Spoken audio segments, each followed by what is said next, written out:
Hello, beautiful soul family. Rebecca here, your vibe mentor. Welcome to another Monday Mastery. My goodness, is it a doozy today? We have quite a bit of activity. So, of course, this is a timeless message. Yes, I will spend the first couple of minutes covering the solar energy and the Schumann resonance and anything else that we've experienced. Sometimes astrology is included too.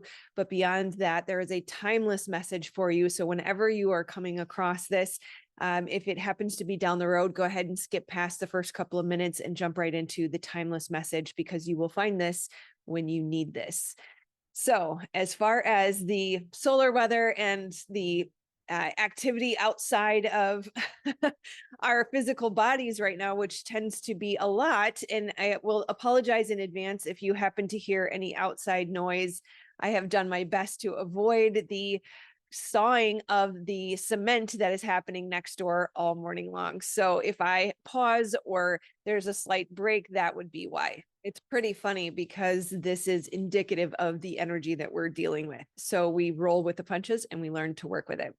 So as far as the solar energy this past week, it has been out there. It has been intense, very, very crazy. So very activating week, very activated sun. So I'm going to go day by day because it has been so extreme. It's important to highlight every single day. So the sort of the easiest of the days was last Monday, where we had 3 M-class solar flares and a spike in the Schumann and resonance.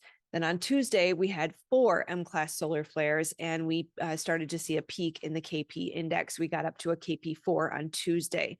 We also had double M-class solar flares on Wednesday. So they're starting to come closer together, where they're starting to sort of bridge into each other. They were 12 minutes apart on Wednesday. We had an almost X-class solar flare on Wednesday, and then that makes for 5 total M-class solar flares on Wednesday. We had a geostorm on Thursday, which lasted the entire day. It started at 9 a.m. Central Time and was still going, last I checked, around 6, actually, I think it was closer to 7 p.m. on Wednesday. We did reach a KP7, which is pretty high for the KP index. That was also the same day that Pluto went retrograde. So I got a little thrown off thinking, oh, it must be the Pluto retrograde, and forgot to check the geostorming. And that actually continued into Friday, where on Friday, we had an X flare. Can't see my number here. I think it's 3 M-class solar flares. That was still Thursday. And we also had a Schumann spike at 26 hertz again on Thursday. So Thursday was a very, very packed day. And then Friday, we moved into a triple M-class solar flare. So 647, 717, and 730. So those were back to back to back for a total of 5 M-class solar flares, 10 C-class flares, and 1 X-class flare on Friday. So it's just sustained, right? Sustained intensity. Then in Saturday, we had 6 M-class flares, 5 C-class, and 1 X-class. We also reached a KP5 on the KP index on Saturday. And so that for the total of, let's see, hold on a second. I'm missing, hold on a second here. Saturday. Okay. So Saturday was the 6 M-class, 5 C-class, and 1 X-class. Then Sunday, we had 2 X-class, 9 M-class, and 3 C-class solar flares. Then on Monday, we also had the KP5 on Sunday. Then on Monday, we had another X-class, 3 M-class, and 6 C-class so far, which is today. Sorry, that's a lot. I know it's hard for me to keep straight. So I believe in total, between Friday, Saturday, and Sunday, we've had 3 X-class solar flares, 20 M-class flares, and 27 C-class flares. And that's not even counting the KP7 index and the geostorming that we experienced all day on Thursday. So we're on day 4 or 5 of extremely high solar activity. There was also 2 CMEs that were sent our way, I believe, on Sunday. I didn't write that one down, so that's from memory. We are seeing a lot of electronics that are glitchy, lack of sleep, feeling like things are harder, certainly activation of the nervous system, agitation, frustration. that can all come with this. Now, this is very normal for a solar maximum, which is what they are projecting we are either entering or in. And of course, that's difficult for us to know for sure until we are in retrospect by about 6 months to be able to look back and say, yes, that was the peak, because it requires the decline for us to recognize a peak.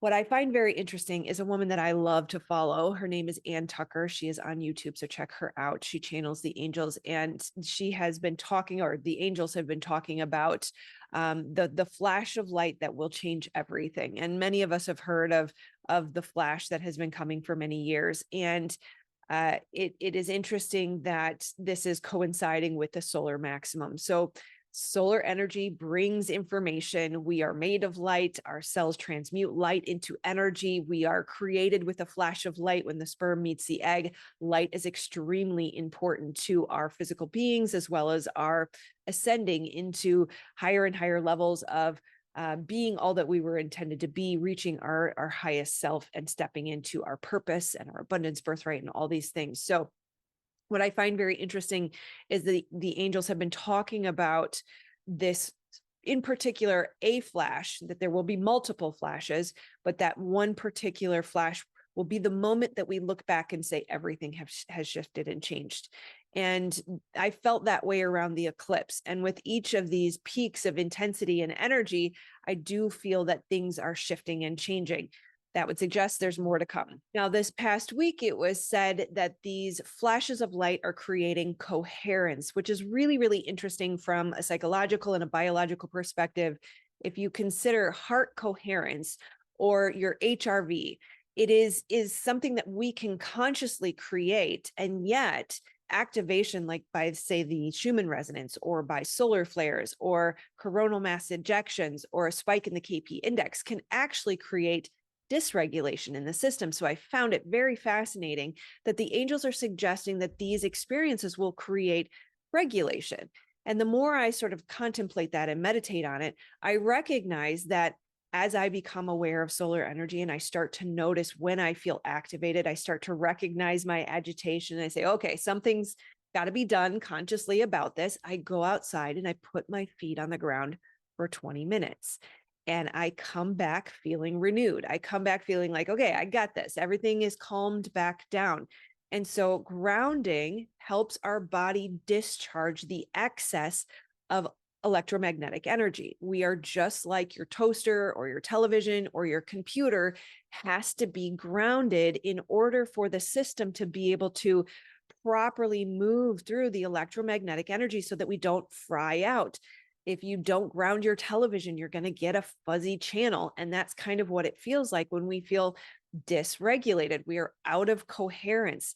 So in these moments when we're extremely activated, recognize a conscious need for coherence. And that can be done in two ways. Grounding is certainly helpful because we have to discharge the excess energy, but then also we need to focus on heart breathing. So breathing in and out of your heart will create coherence or regulation in the system. So heart coherence, or coherence in general, is a cooperative alignment or agreement between the heart, the mind, the emotions, and the physical system, right? So if you are activated, say, by a trigger or by solar energy, and you notice that you feel agitated or aggravated, things feel harder, maybe you feel extra tired, then you are out of coherence. And so what that means is if you were to be plugged into the proper measuring devices, your brain waves would be erratic and your heart beat would also be erratic. They can measure different bodily functions and they would be very inconsistent, essentially. Now, when you create coherence, grounding and breathing in and out of your heart, everything comes into regulation. Everything comes into consistency and alignment with each other. There's actually an increase in your immuno responses as well when you are in coherence. Now, what I find extremely interesting about, we'll call it the Ascension process or the trajectory of humanity, that one of the biggest issues that we are struggling with today is our separation from each other. We are not designed to be a man on an island alone. We are designed to cooperate and to collaborate and to come together.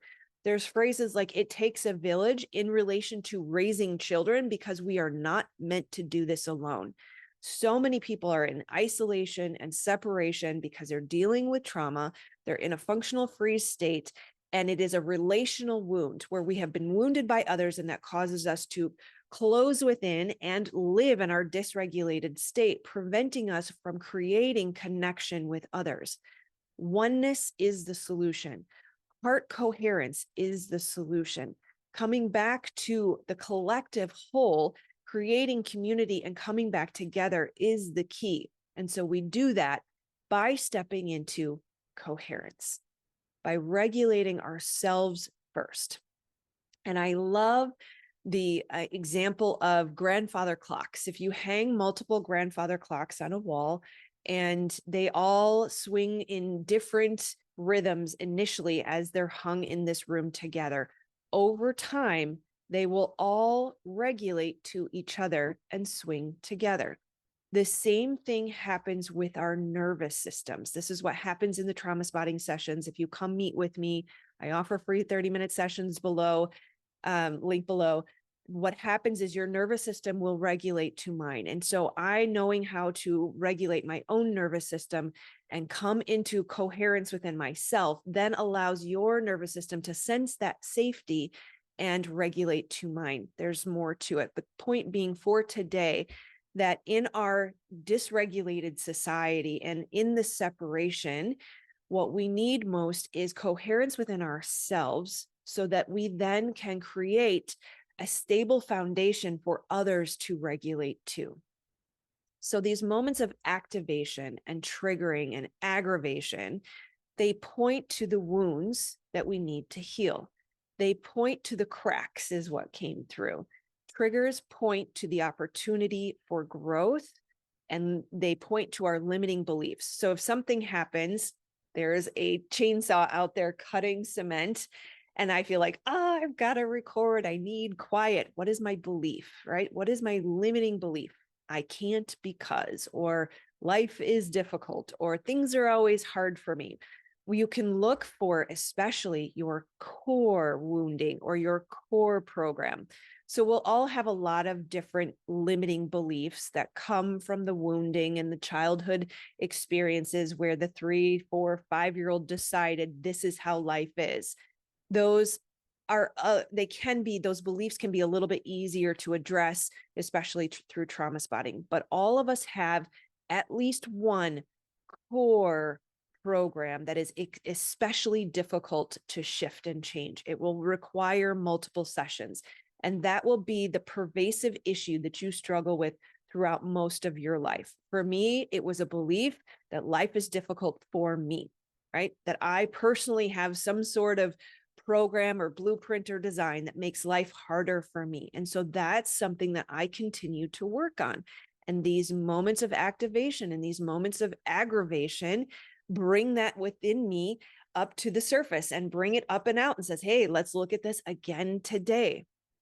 Right now, here's the catch. Our society keeps us in the hustle and grind, in the distraction, in the avoidance.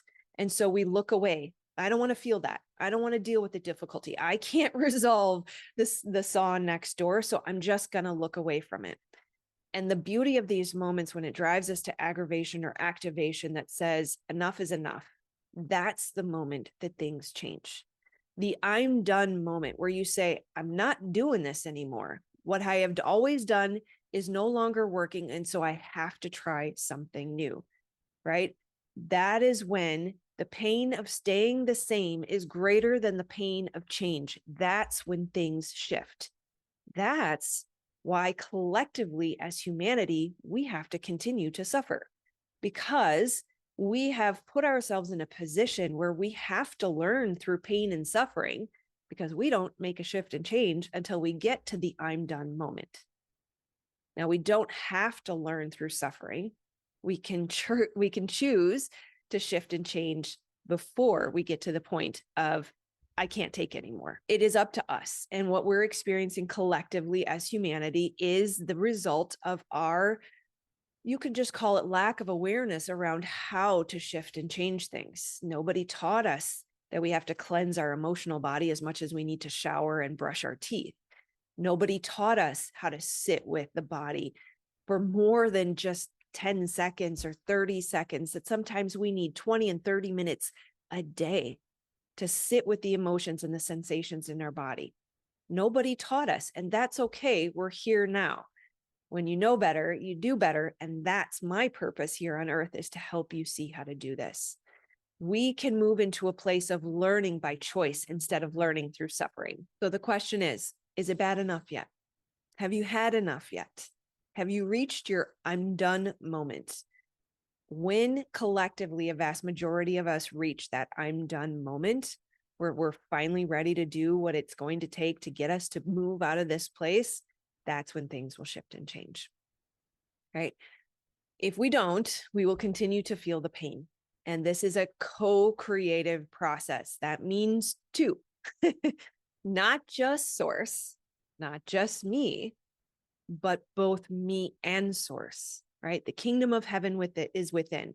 Source lives within us. The body is the temple, right? The spirit lives within us. We are one with our creator, but it requires both participate actively in the process.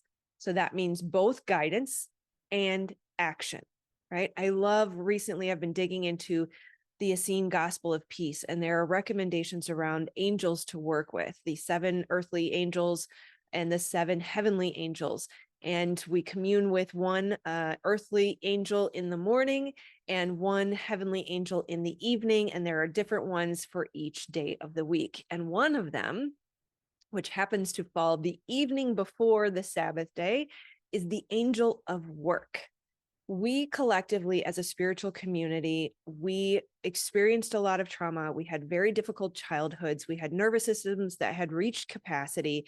There was a genuine need to move into solitude and isolation, to separate ourselves from the world and the people who told us how we needed to be. But getting stuck there is a problem.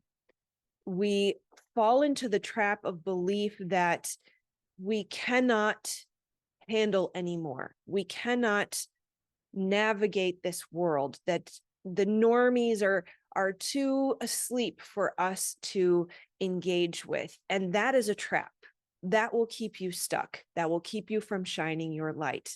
And so all of this ties together. The aggravation, the activation gets us to the I'm done moment, gets us to the point where we say, fine, I'm going to do the things that I really don't want to face or want to do.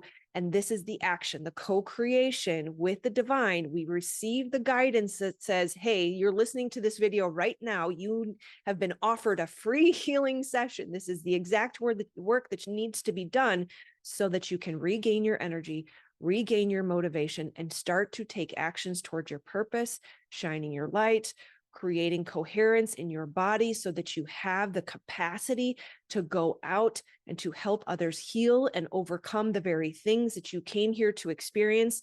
Pain into purpose. The wounding that you experienced and are about to step into healing will become your gift to the world so that we can help everyone shift and change into a new, more ease-filled life so that we don't have to continue to learn through suffering. We can continue by choosing to shift our beliefs consciously or choosing to step into the work that we came here to do, right? So I love that the angel of work, one of the phrases or statements that comes with this angel is honest work of humble hands is a daily prayer of thanksgiving. Work, so many distractions today. Work with the angel of work so that you have a field that is always fertile, so that you can reap. And when we are stuck in that isolation phase, we can't move, we can't find the motivation, we're too exhausted. You feel like I can't take any more. In psychology, that's called the diathesis model. Our physical body is like a cup. And when the cup fills with water, what happens? It overflows.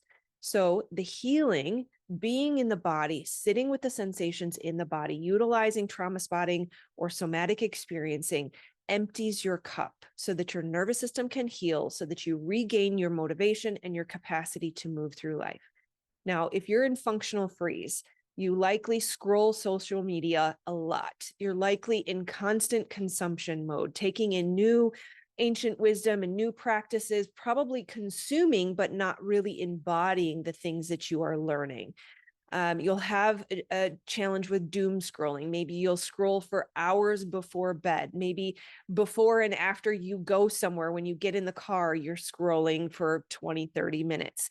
You might take your phone everywhere with you. Let's see, you might feel tired and ready for bed at dinner time. You might space out and forget what you're doing. Maybe you just kind of stand there in the bathroom in your towel, forgetting that you were about to get dressed.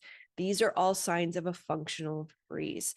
These are all signs that the trauma needs to be healed, that there is wounding that is filling your cup and you are spilling over, even though it doesn't look like fight or flight. That actually would be better, because then we could fight to regain our safety in the world. Freeze is in even lower states, right? I don't want to go too deep into that. So your work is to go within, to heal the wounds so that you can be set free, right? Spend more time than you think in the body with those sensations in the body. Healing the world happens by healing yourself, right? Unhealed wounds is what keeps us separate. Unity is the path of healing for the collective whole. Choose to see the Christ energy in everyone that you engage with. Recognize that they all have value and worth. They are all struggling. We are all being activated by these crazy energies, and we have to give love to heal. It is a relational wound, and so we will heal through relationships. Remember that you cannot receive what you do not give. So if you are in isolation but desiring connection, we have to start to give and offer loving connection to others in order to be able to open up to that and heal it. It is time to save ourselves. I'm going to pull the sticky note down so I don't have to keep looking over there. It's really, really important to understand, this is my final note here, that it requires balanced action, right? Balance, the middle way, means, again, that co-creative process, receiving the guidance and then taking the action, doing what you need to do around healing to be able to take action again. We take action from a regulated place, not from a fearful place, not from a hypervigilant place, but from a place of flow, peace, ease, and guidance.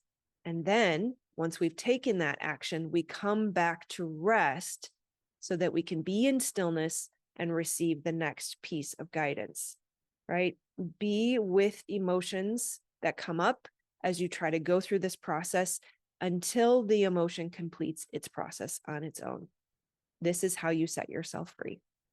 Now, when I was in a very difficult time in my life, I felt like the pain would never end. A beautiful woman at my son's daycare gave me a ring that said Gam Zeya Avor, and that means this too shall pass.